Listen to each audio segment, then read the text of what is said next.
بسم اللہ الرحمن الرحیم۔ السلام علیکم۔ حضور نبی کریم صلی اللہ علیہ وآلہ وسلم نے 25 سال کی عمر میں حضرت خدیجۃ الکبریٰ رضی اللہ تعالی عنہا سے شادی کی۔ حضرت خدیجہ رضی اللہ تعالی عنہا کی عمر اس وقت 40 سال تھی۔ اس سے پہلے وہ شادی شدہ تھیں۔ یہ جوڑا کائنات کا سب سے افضل جوڑا تھا۔ حضرت خدیجۃ الکبریٰ رضی اللہ تعالی عنہا نے اللہ کے رسول صلی اللہ علیہ وآلہ وسلم کو بے حد محبت دی۔ آپ کا ہر مشکل میں ساتھ دیا۔ آپ صلی اللہ علیہ وآلہ وسلم کی نبوت کو سب سے پہلے قبول کرنے والی حضرت خدیجہ رضی اللہ تعالی عنہا ہی تھیں۔ آپ کے دکھ اور سکھ کی ساتھی تھیں۔ اللہ کے رسول صلی اللہ علیہ وآلہ وسلم نے بھی آپ کو خوب احترام دیا۔ محبت کا یہ عالم رہا کہ آپ نے حضرت خدیجہ رضی اللہ تعالی عنہا کی زندگی میں دوسری شادی نہیں کی۔ آپ رضی اللہ تعالی عنہا کا معاشرے میں بلند مقام تھا۔ وہ قریش کی افضل ترین خواتین میں سے تھیں۔ حضرت خدیجہ رضی اللہ تعالی عنہا کی ایک بہن کا نام حالہ تھا۔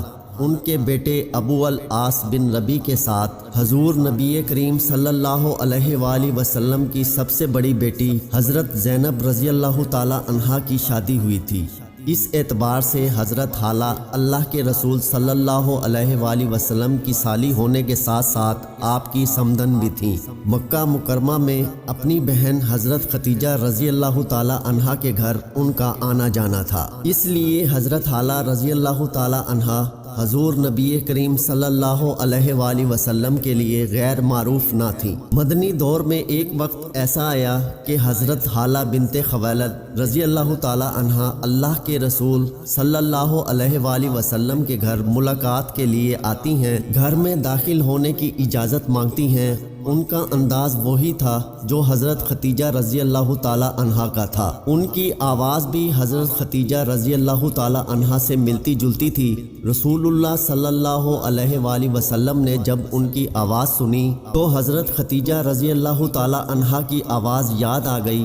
آپ صلی اللہ علیہ وآلہ وسلم چونک اٹھے، بڑے خوش ہوئے۔ آپ نے ارشاد فرمایا، اللہ کرے یہ حالہ ہو، اللہ کرے یہ حالہ ہو۔ حضرت حالہ رضی اللہ تعالی عنہا کو گھر میں آنے کی اجازت دی جاتی ہے۔ حضرت عائشہ صدیقہ رضی اللہ تعالی عنہا نے حسن استقبال پر تعجب کا اظہار کیا۔ حضرت خدیجہ رضی اللہ تعالی عنہا کو وفات پائے کتنے ہی سال گزر چکے تھے، مگر آپ صلی اللہ علیہ وآلہ وسلم حضرت خدیجہ رضی اللہ تعالی عنہا کی وفا، ان کی محبت اور حسن سلوک کو نہیں بھولے۔ آپ صلی اللہ علیہ وآلہ وسلم کی حضرت خدیجہ کے ساتھ ہر درجہ وفا کو دیکھیے کہ آپ جب بکری ذبح کرتے تو اس کا گوشت حضرت خدیجہ رضی اللہ تعالی عنہا کی سہیلیوں کو ضرور بھجواتے۔